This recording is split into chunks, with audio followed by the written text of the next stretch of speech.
We're pals. What does that mean? But Haley Steele and Emily Epler dress up as me and Sister Russell, and they got it so good. Hey, good evening, everybody. Good evening. So tonight, my wife is going to be teaching.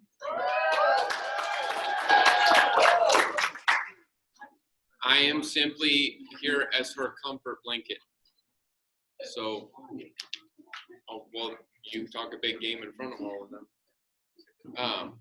So, the floor is hers / y'all's.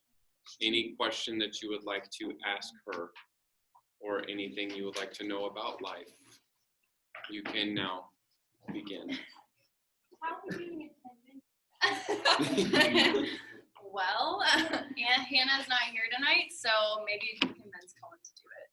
Nah, don't. No big deal. No attendance. He's probably going to say there's no attendance. There's no attendance. Okay. Thank you. No, You know you're here. You know you're here, so that's what matters. I can't believe you. When you're here at RFP, did you really take their phone? So, don't know at what point there's. Called to be my wife. Okay. If anyone wants more detail than this, please feel free to ask, or you can follow up and say please more detail if you'd like. But the short answer is I have always felt called to full-time ministry. I never had a lightning bolt moment. I just always felt and wanted to do that. But I also was raised to understand that I would probably need to be bivocational. And so by the time I got here, I had solidified that I wanted to be in pastoral ministry, that was going to be the full-time ministry I wanted to pursue. And I wanted to work in the nonprofit sector as a secular career. So I pursued 2 different degrees to help me achieve those things. That's the cliff notes. She graduated with 2 bachelors. She has a bachelor's in Christian ministry and 1 in communication, with some kind of emphasis that helps her talk to me. I have a Bachelor of Arts in Communication Studies from the University of Texas. My emphasis was human relations, and my minor was psychology. So she can help understand. Psychoanalyze my complicated husband. And we devoted this entire 2-hour, if needed, to Q&A because we figured y'all might need a little warming up. So seriously, any question? I know that if you're new to Urshan, you may not know all that you want to know yet about even Cullen. So you can ask either one of us something individually. You can ask anything about relationships or marriage or like ministry together, callings, the will of God. Experience at Urshan. We both went to Urshan. What? About your dad. Oh, my dad. Okay. Why don't you start with a question and we can go from there? Anything? That's kind of open-ended. Hayden has a question. Oh, you? Yeah. What was it like growing up in the house of David Cameron? So Sarah Kinney is going to be giggling this whole session. We're from the same church. But people like to say things like, I bet, your dad seems like a cyborg, like he's a robot, like he doesn't seem like he's human, but I bet you have an inside scoop and you really do see the human side of him, And my answer is always, yes, I see the reality, which is he is a cyborg. Like, I get to see how he does it, and I still don't understand how he does it. When we were dating, so her grandmother lives right down the street for them. And so when we were dating, I would go visit, and I would stay at grandma's house. And he would stay up till like 3 a.m. writing or doing something on his computer. Reading. He doesn't move from his chair. And he's just sitting there in the living room working on something. And then he will be wide awake 7 a.m. fully dressed, showered, same everything. Spot where you left him. Doesn't move. At 6, 7, 8. But he's like ready to go again. Not And that's every every night. day. Not every Yeah, night. like, But Every night I was there. One Thanksgiving break, he had all of his books ready to go, and he averaged 3 books a day for the entire week. one of the So secret he's a sauces to cyborg. DKB is his ability to focus efficiently and for an extended period of time. So growing up, we always teased him that we would have to like do a full production just to get his attention. Like every member of the household had to participate in song and dance before we could get his attention. And not because he's ignoring us, but because his focus was that good, is that good. And so that's something that's really difficult for us now with so many things that shorten our attention span, like smartphones and social media technology. And so that's really one of the secrets, is his ability to do that. But really, there is a very human, tangible side to him. He's very much he takes a Sabbath every week. And if he's on multiple weeks of traveling where he can't take a Sabbath, he'll like make up for them with a few days of Sabbath. So he's always been an example of how to take rest and avoid burnout. That's really important, and most people assume he does not do that. He always takes a 2-week vacation every year. Around, in the summer and in Christmas time. And he was my dad. He is my dad. So he has a very real, corny dad joke, human side to him. People always ask me, well, a lot of questions, but one of the questions that I get asked most often is, how do you get him to laugh? Like, I've never seen him laugh. I've never even seen him smile. And yes, if you're trying really hard, it's not going to happen. The way to make DKB laugh is to get him to tell a joke. And it has to be subtle. He can't know what you're doing. But get him on the corny dad joke path, and he will not be able to breathe because he is wheezing so hard because he is his favorite comedian. So just a little tip there.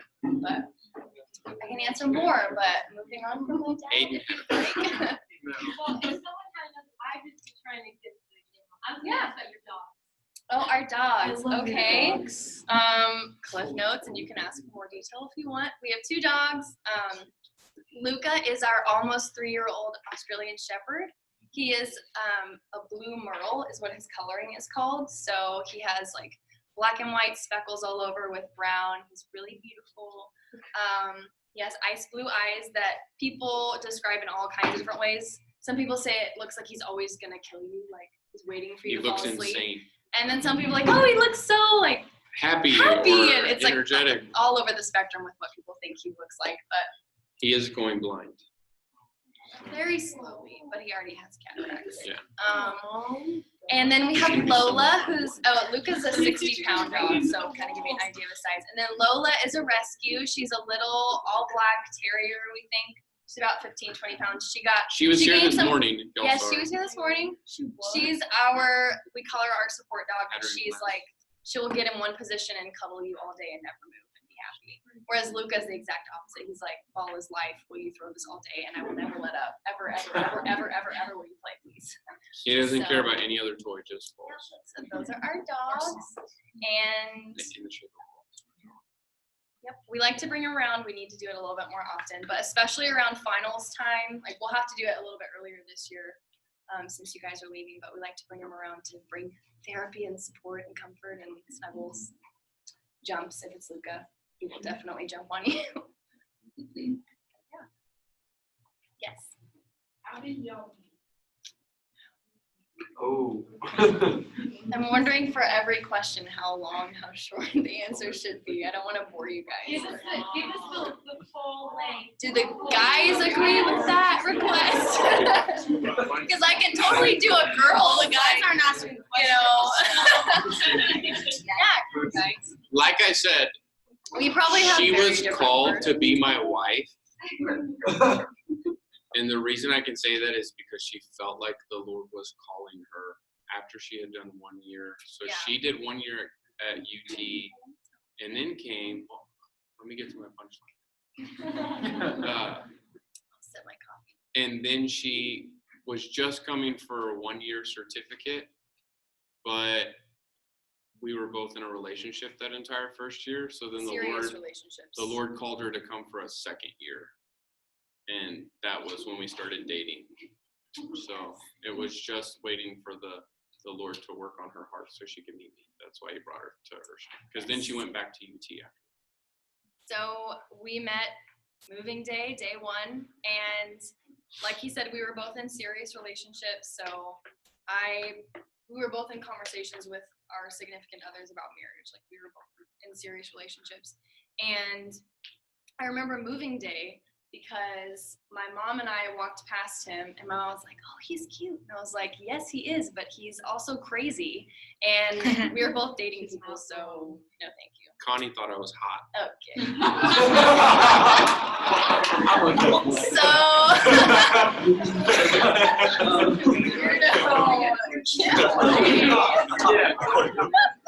So that's, I mean, I don't actually remember like the hi, my name is meeting moment, but I thought he was wild because he was such a clown, if you can believe it. He had the same sass, but he was a lot more, you are demonstrative with it, but more overt and less like.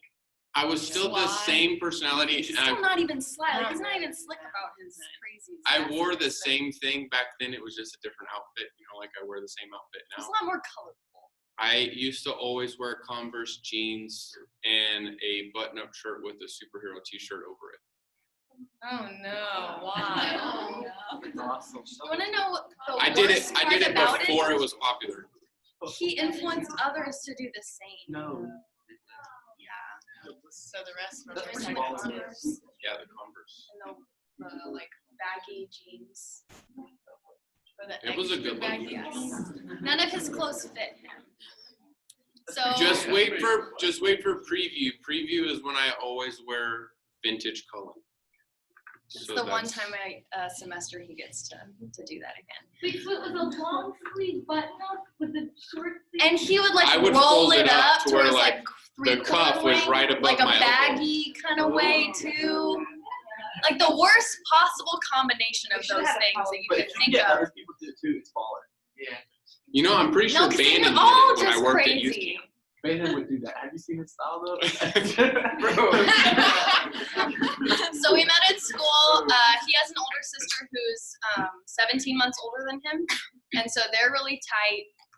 And I became really close friends with her, and it was kind of like a package deal. Like if you're gonna hang out with Kirsty, you're gonna hang out with Cullen too. So I was like, whatever. Everybody thought me and Kirsty were dating. Yes. And we were good friends. But we would always sit in the front row in church and everything. So like one time there was an evangelist that was coming through town and was preaching, and we knew like he was giving this whole illustration of like relationships, and we knew he was about to talk to us, and everybody in the student body in chapel just started laughing because everybody knew he was about to come talk to Because us. back then, like the chapel was Oh yeah. was like boys only on one side, You girls couldn't- only on one side, You and couldn't so mix. they So would that was always a guy sit section, together girl in section. chapel, and then in altar call, like they always pray together and hug and cry. So if you didn't know them, like everyone just thought, like as soon as they met them, oh, they're dating. Everybody thought she was my little sister. She's actually older than me. Yeah, so it's good friends with Kirsty, and just really didn't think a second thought about Cullen, and it was just over time. I grew to respect him as a man, respect his values, respect his integrity, respect his consistency. I saw how because again, we were both in serious relationships with other people when we came to school, so I got to see his boundaries in relationships because you knew Cullen's boundaries. He wouldn't text another girl by himself. He wouldn't save other girls' numbers. So if another girl texted him, even if it was about like a club meeting, because he was over UMA or UOD, and Those are my favorite conversations. he, every text back would be like, "Who's this? I don't have your number." And all the girls just knew, like, okay, that's what Cullen does because he's in a relationship. So things like that, and not just relationships, but we had a friend group that would wake up really early in the mornings and go to the chapel to pray, and different things like that. I got to observe his consistency because y'all live on the same campus. Like you know the daily values. It's not like another situation where you can assume certain things about them, but you don't actually know. Like, you guys know a lot more about each other because you're going to Urshan. I had So- mastered the awkward hug or the awkward handshake instead of hugs. Like when somebody came up to like give a hug or anything, I was really great at it. You'd like take the step back, Because I got long arms. I'm and 6'4", people made fun of so him it's for like- it, but it honestly was out of like a, you're not necessarily conviction, but just like, man, I wish I had the guts to actually be that way. So I got to observe those kinds of things and had great respect for him. And so then things just happened organically. We each had already ended things with our other relationships that had nothing to do with each other. But It definitely, because I thought she was crazy. mutual. Yeah. We had not negative first impressions of each other necessarily, but Mine was negative. first impressions that were like that, I couldn't go for that kind of person, or She was dating a dude, and my first impression of Lindsay was leaning up against a car, frustrated, and they were having car troubles, and I knew what was wrong with the car, and so I just walked by because I was walking in from the parking lot, so I walked by and I could smell it, so I was just like, said, "Hey, da da da da da," and the guy like turned and and of was course, you know, he did not say it in a sassy way at all. Never. Never, not ever.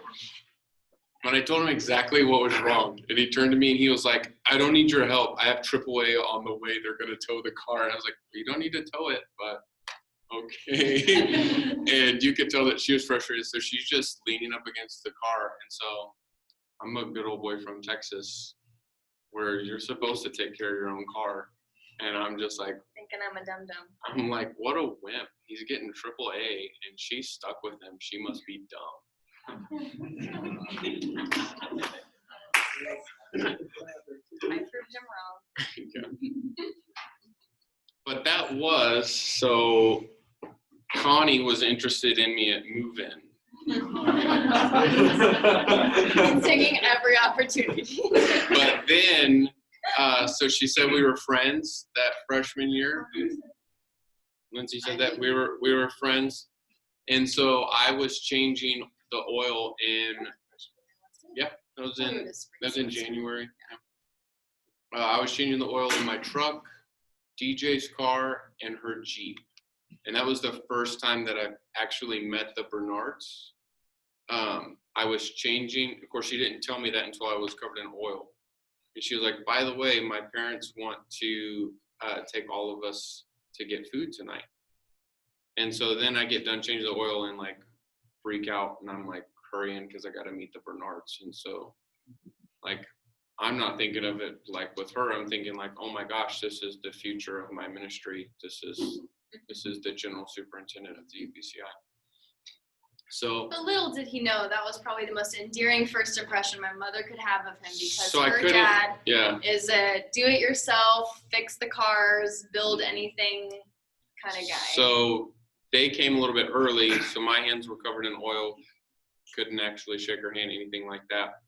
But that's where Connie fell in love with me. I know because she gave me her phone number. Because she liked my truck. Did you save it that time? I did. And DKB knew about it. But we would text. So she really liked my truck. I had a 6.6 Duramax diesel. So Texas girl. she it likes was, yes, she loved my truck. And so that truck. she would text me anytime that she was coming into town, and I was her airport shuttle because she liked riding in my truck. And so Lindsay would get upset with us. The reason I talk about sister mom in the way that I do is because she was saved in my phone as Consuelo. And she would always start texting me when she was coming into town, and Lindsay would get upset and tell me to stop flirting with her mom. But I couldn't help it. She liked me.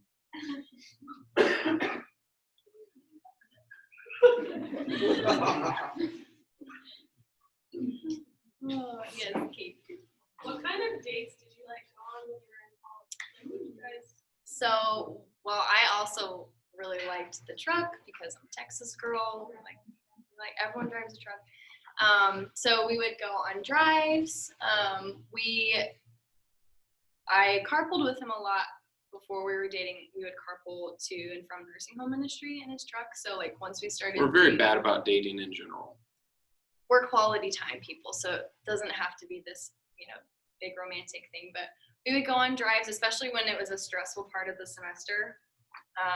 And if it was really busy or really late and we didn't have time to go do something, extravagant, we would do serial dates and left like the bottom of the stairwell. For those of you who've been I on was the old about to say, is campus, there anyone in this room that was on the old campus? Yeah. Like the the years were already stairwell that's outside of the chapel, that's where we would My have our brother's FaceTiming me, which means my nieces are on the other line. Aww. Let's ask them questions. Yeah, like I'm not talking to my brother. I'm gonna see my niece. Yeah, so there was a stairwell right in front of where you would go to the girls' dorm. So it was more like out in the open in a hallway. And one of us would bring a gallon of milk, the other one would bring a box or a bag of cereal because he likes bagged cereal and bowls, and we just better. eat cereal and hang out.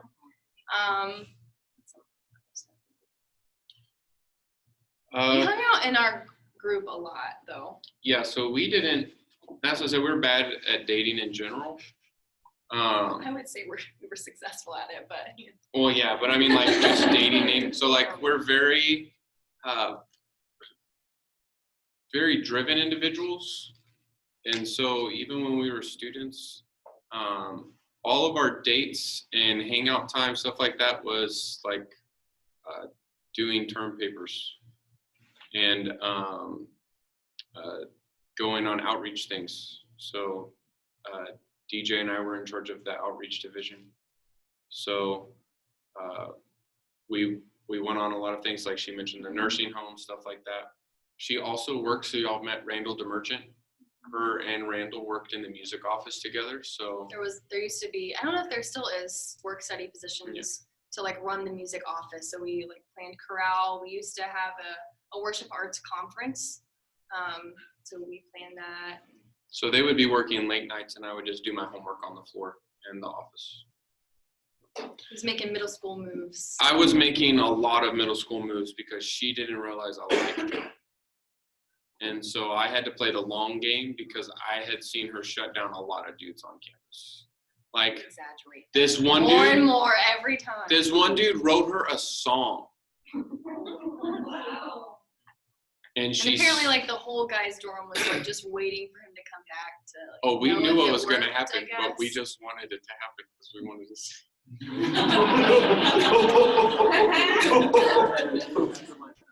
So, perfect example for all of you ladies. Well, let me give you advice then. You're gonna throw me under the bus. Oh. Follow her example. Great, Okay. great advice. So I have older brothers, and so all of my life, typically, the majority of my friends were guys. I got along better with guys. Didn't really like girl drama. And so when I came to college, I had to learn the tough lesson that when you become an adult, friendships have to change. And it's going to be a tough lesson for most to learn while at Urshan because you're like in that weird in-between spot. And so what I thought was just normal friendship was being interpreted a lot differently. So that's a lesson I pray all ladies learn. Learn to shut down very clearly and do not sacrifice clarity for kindness.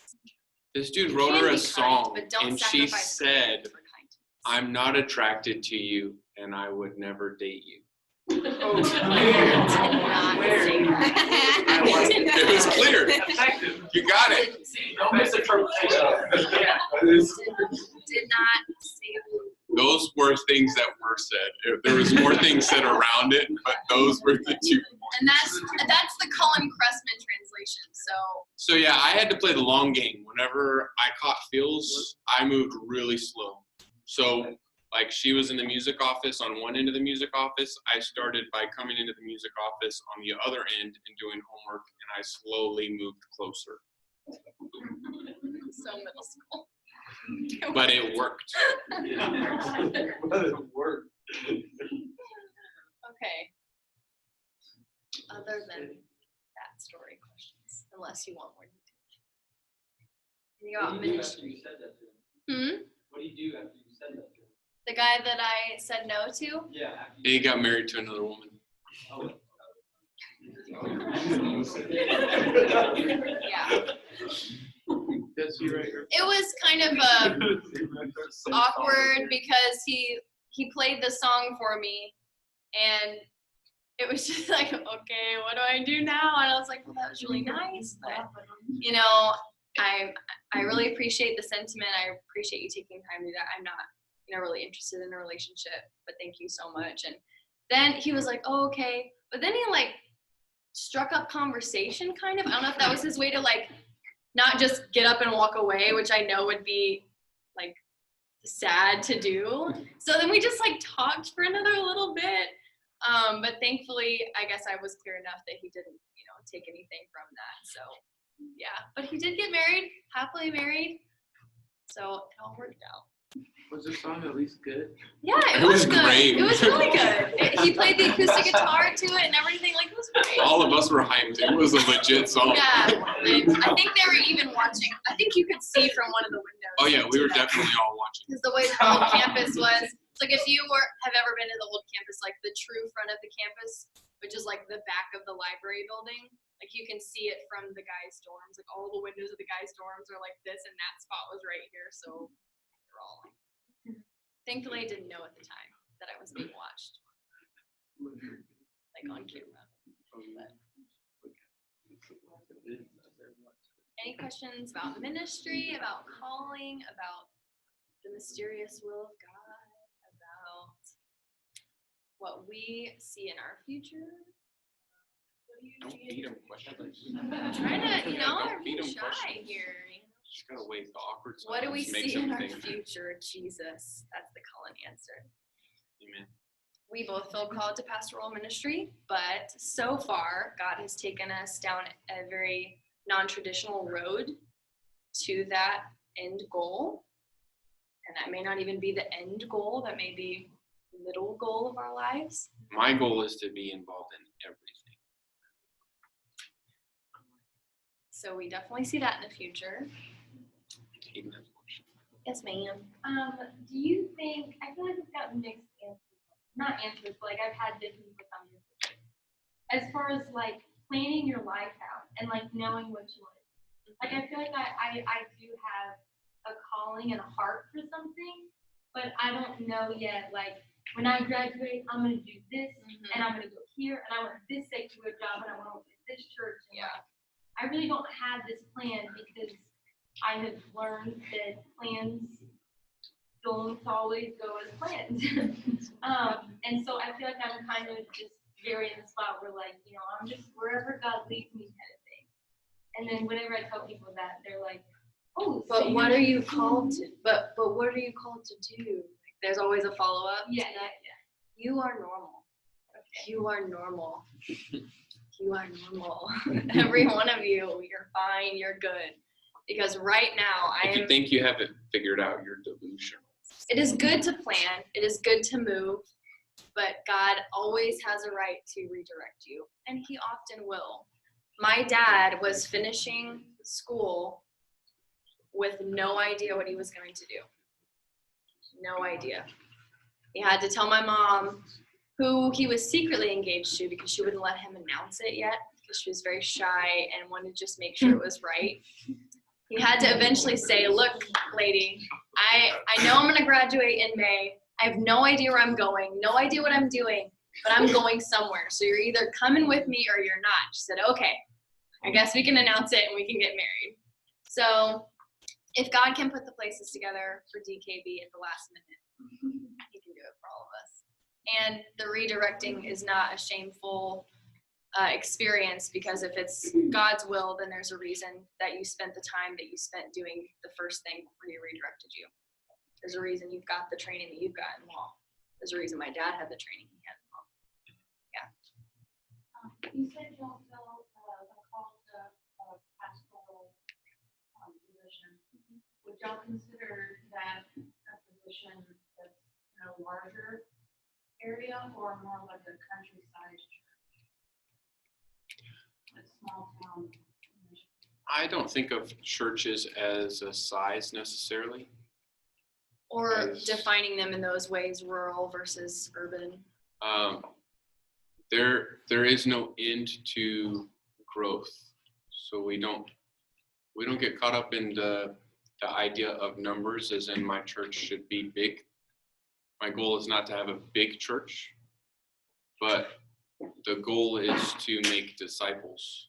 And so if you're doing a successful job of making disciples, it will expand.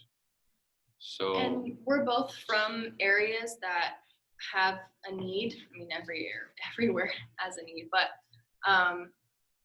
we had not felt direction for a specific location. But we do feel very passionate about Wentzville now that we live here. So I think we've both been, we haven't had a specific idea, not trying to put God in a box, not trying to put our own desires into it, because we're both pastors' kids. And so it'd be really easy to have that passion and burden and want to go back home, and not that would be wrong, but it would have to be God calling us specifically there, not because of an obligation to that. So it's a vague answer, but it's vague as of now. my preference is to never take a church. We So prefer to start one. Brother Williford always said, The chair of our board of directors at our church. yes, he's the chair of He's the awesome. board. And a pastor. He always says, don't take a church, start your own drama. And so I agree with that. We'll do whatever God wants, but if we had a choice, we'd probably want to start one. What age do y'all believe that a person would be ready, so to speak, to start a church? Like a home, from the ground up. Yeah. Starting. I think it's relative. Everybody's different. And I know we are young people speaking about this, but we feel passionately, as y'all all know, that especially with the structure that our organization is giving, there's a lot more resources out there now and a lot more support for church planners. We've got a whole program that's designed to really get you going in the right way, that younger people can really be doing this. If people could leave Bible college in the 60s and go plant a church right out of Bible college, there's even more reason why you should be equipped and ready to start a church right after Bible Because you college. should never be going at it alone.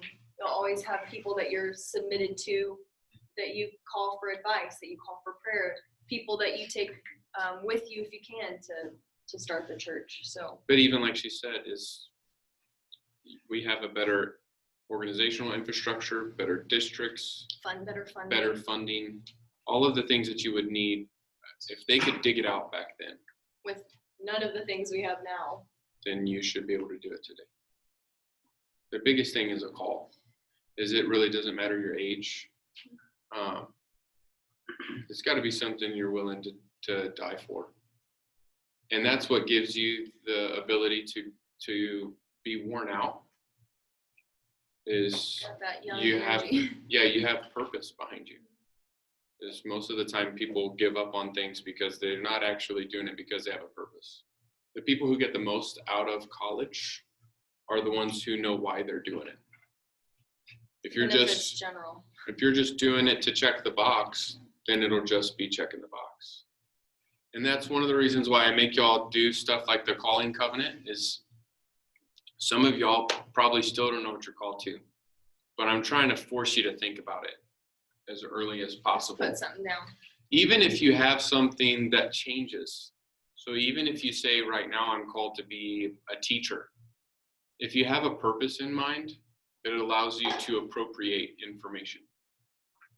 So if you don't have any kind of dream you're working towards, then information is just floating around you. You're not grabbing it. But if you have something in mind, then you're going to start categorizing the info as you're getting it in all of your classes. And that will still be effective even if your route changes down the line, because you will have caught the information. And I hope this goes without saying, but feel free to really dream. Like, that was what my parents, I went into college as an undeclared major, okay? So I went in orientation. My name tag said Lindsay Bernard, undeclared.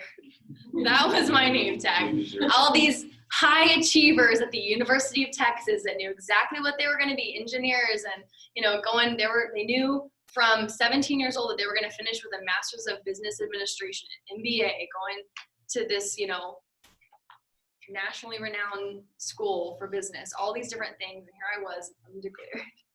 And my parents always said, just continue to take the classes that you enjoy. If you could dream up anything, it's like Nora says, if you had a magic wand, wave the magic wand, what would you be? What would you do?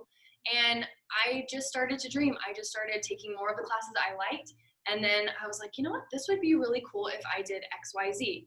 And, most of y'all have probably experienced this. Maybe some of y'all haven't yet. But that moment when maybe you go visit home, you go back to your home church, or you see people that have known you since you were younger or something like that. And they always ask you the question, since you're in college, what do you want to do with your life? And you have to come up with a good one-liner that won't incite too many additional questions, to please them. It'll satisfy them so they won't ask more, because then if they ask more, they would know that you don't actually have any idea. So my one-liner was always, I'd love to work for a nonprofit organization.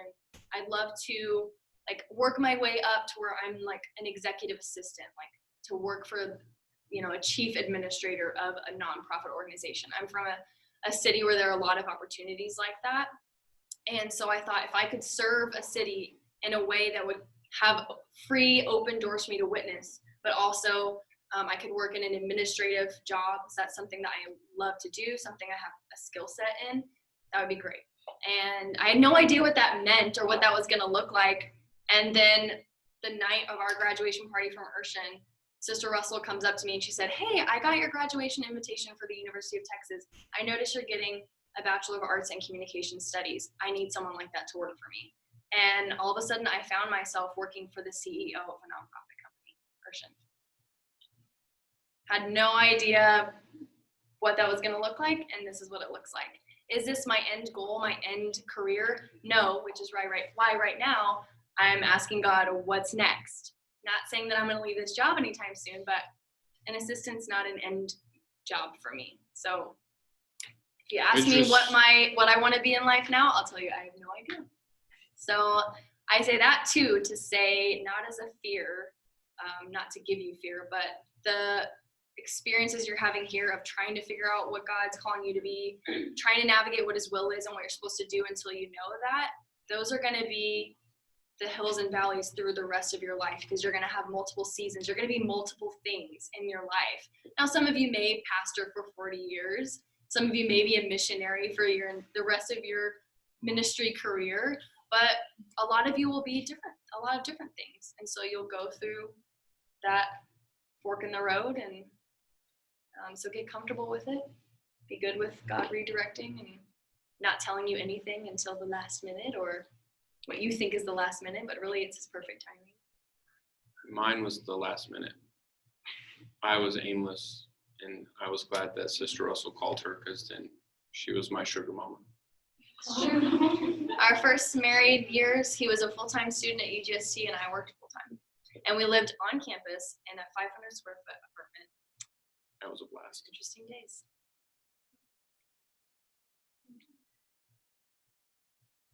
So lesson of the night: marry a woman that can pay your school bill.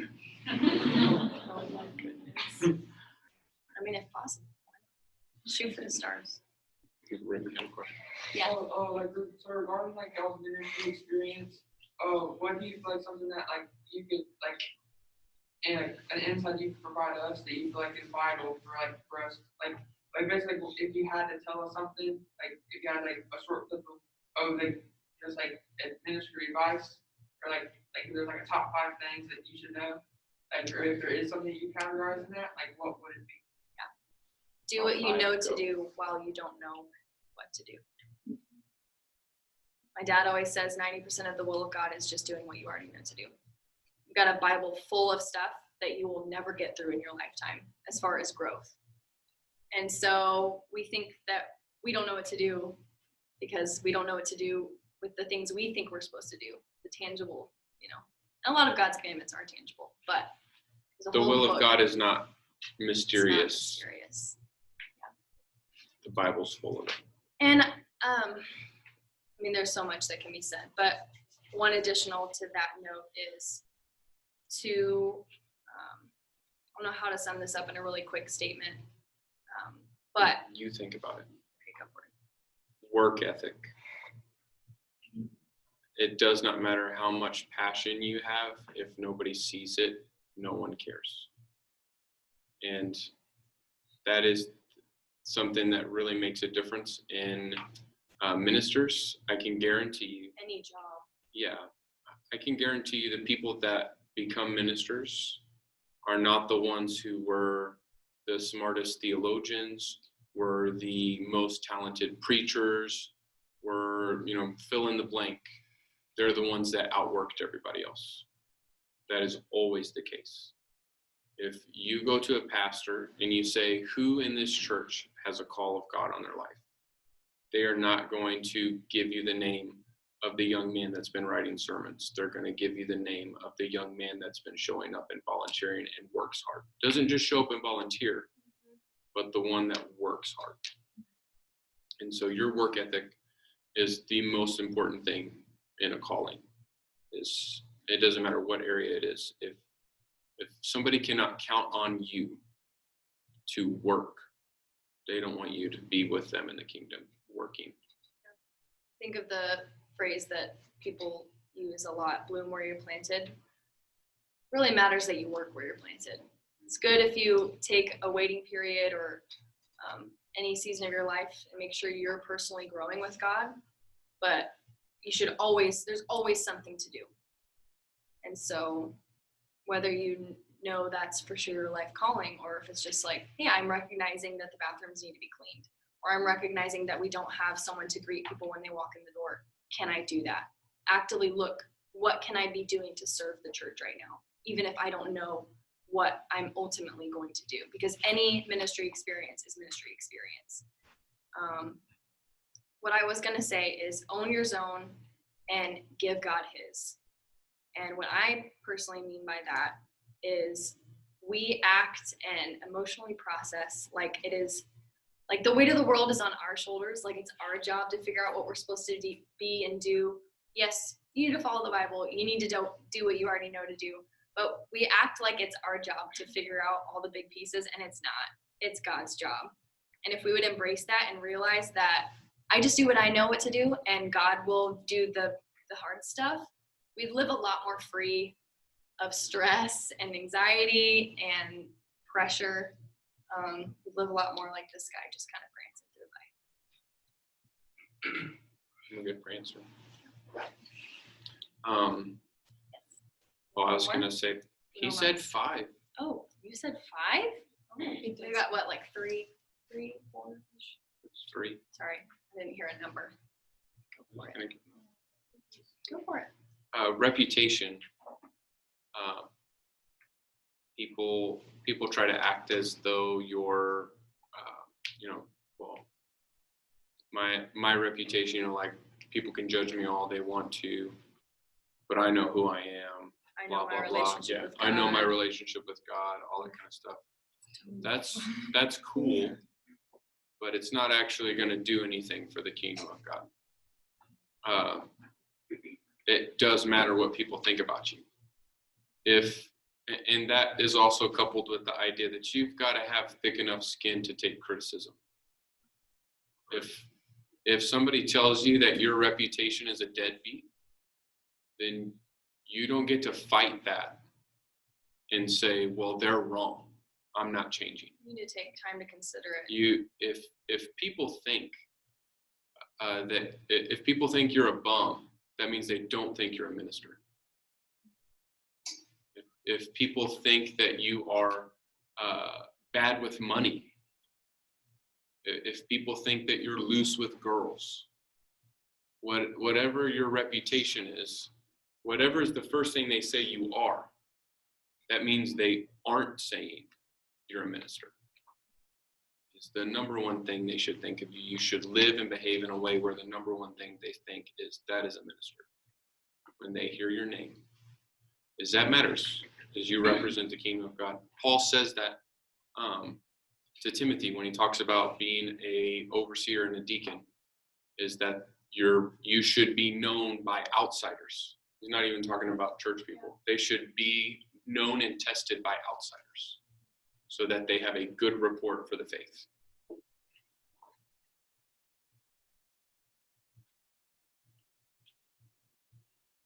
I have a question. So it's kind of for the both of you. So you both were raised in a pastor's home. So we are kind of stepping into that class box. How do you navigate through like everyone's eyes on you? How do you navigate all like criticism and people looking up to you as the pastor's children? My parents never used our position as the reason to live like a Christian. So it was never, you need to pay attention and behave in church because you're the pastor's kid. You need to set an example. It was, when we go to church, we listen to the word of God. That's what Christians do. If I was young enough to like be able to draw or something like that, we need to do this quietly because we honor the word of God, and you need to listen and pick up what you can because this is an important thing. If we were at a function, anything that we were doing, they were teaching us the ideals, the behaviors that were for a Christian, not using, because it is good to be mindful that because you're in a leadership position, you need to lead. Your children need to be a good example. But it does something to the mind when that's the only reason, is because you're going to be looked at. And so they were teaching us what they were teaching the other kids in the church, how to be.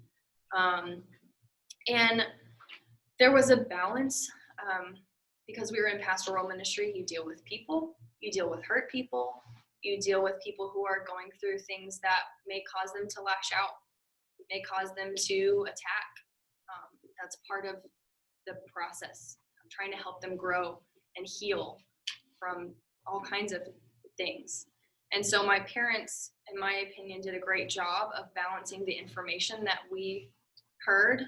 And if you're in Dr. Simoneau's ethics class, I usually teach a lecture on the ethics of being a minister with children, being the child of a minister. And they told us enough to know to pray, but not enough detail that it would permanently harm us. And now they're able to share some stories from our childhood to teach us as adults growing in ministry. Hey, do you remember that time that this person left? You remember us telling you kids about this person leaving our church and that we really needed to pray for them? Yeah, I remember that. Well, here are a little bit more details. And this is how I handled it as a pastor. I asked them to do X, Y, Z. They responded in this way. And, and so now we're able to learn. And so that's just a few examples or a few things. Are you specifically wanting to know about the kids or about what you're going to encounter in that glass box? Oh, yeah, good. It was kind of close because, like, obviously it's different when you're in the ministry and when you're a child. Yep. Like, being mindful that everything you do, everyone will take a notch down from that. Yep. So you have to go higher than it. I got a lot of things in my I head. know. I would say I would start with the kids and work backwards, because if you think about how you're going to raise your kids, that's how you're going to raise yourself. You have to be the person that will be able to raise that child. The number one thing There that may be a carbon copy of you, so. the number one thing that people need to focus on in raising a kid in ministry is your kid will feel about ministry the way that you do. So the reason I love ministry is not because my parents told me to love ministry. It's because my parents loved ministry. We had a blast. My You gotta entire get that narrative down in your own head. I was, we talk about our childhoods, things like that. I have spent so many nights at church. My grandmother got upset with my parents because we were spending so much time at And church. his grandmother is in church. Yes, and my grandmother was They're both- upset both his grandmothers. with my mom saying, you need to be letting them do this, and this, and they have to have these different experiences, and they're going to be burned. They're going to burn out your kids. They're not going to love the ministry. And my mother told her, she said, no, my kids are going to love the church. They won't be burnt out because we love the church. My parents didn't gossip around us because they're not gossips. And so you can't fake it. You can't fake joy for the ministry. You can't fake love for people. You can't just try to put a show on for your kids. It's just like at the end of the day, if you're honest with yourself, you're not fooling yourself when you're faking it. Like when it's just you and God in your room at the end of the night, you know where you stand. Your kids are like that too. They pick it up. They know. And so in that same way is the rest of the world knows if you hate your job also. Like that's just the truth of the matter. If you're a pastor one day, your saints are going to know if you hate your job as their Or if pastor. you're burned out. Yeah, they're going to know if you're worn out. They're going to know if you actually love what you do. And part of that whole glass box is that you have to ignore it. So y'all all within this generation, y'all all experience what it is to live in a glass house. It's social media. Everything is judged. Everything is critiqued.